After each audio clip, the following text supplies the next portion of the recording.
how intense is this movie? I mean, it's intense, but it's still a Disney movie. But in India, where the movie is now already in theaters, so it's already open there, this is where the censor board actually has given out this ruling saying that parents have to accompany children that are 12 and under to the theater. So they're saying, actually, I'll quote the head of the censor board, the 3D effects are so scary, the animals seem to jump right out at the audience.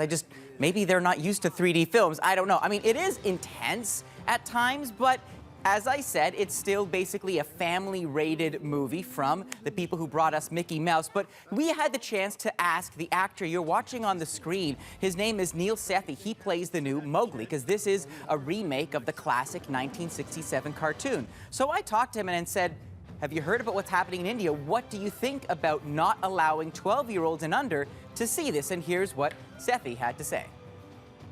The intense scenes that they're talking about, have you watched it? Yeah.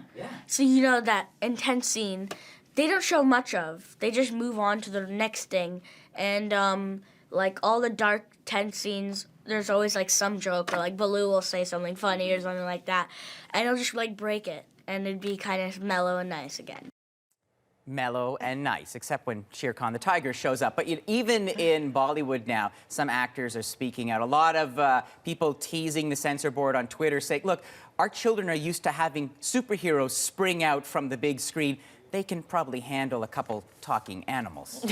I would say so, but you know, what's the movie magic that went into making this new version of The Jungle Book? So you hinted at it, and we saw those amazing visuals. You wouldn't think from looking at the way this movie looks on the big screen that it is almost entirely computer animated, except for that 12-year-old boy. Everything on the big screen, I mean the temple, the trees, the coconuts, the animals themselves, they are all generated by computer animators, except for Neil Sethi. So he's in a studio in LA doing all of this action. But there were moments where he has to rely on his imagination to be scared when the animals jump out at him. And sometimes, you know, he didn't really have enough of a reaction. And so here's a funny little bit where he wasn't reacting strong enough to a tiger attack. And so the director, Jon Favreau, gave him a little bit of help.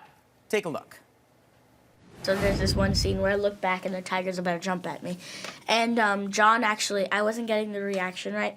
So John was behind me and I didn't know this. So I looked back and John was there and I was like, what? And then he screamed on the top of his lungs and I jumped. So I was so scared. That's a little unfair. Yeah, but I got a good reaction and we used that in the film. We have found that footage for you, so take a look. There's John scaring poor Neil Sethi, and now they are able to laugh about it after it happened. So John actually, you know, without warning his actor, crept around the set, surprised him, got the reaction they needed. That's in the movie, and you know, then they went back to pretending. What a great interview. So there you go. Yeah, it's a lot of fun. We're going to have more up online on the CBC website, and of course, I will review it next Friday when the movie actually comes out in Canada. Sounds good. Thanks, Eli. My pleasure.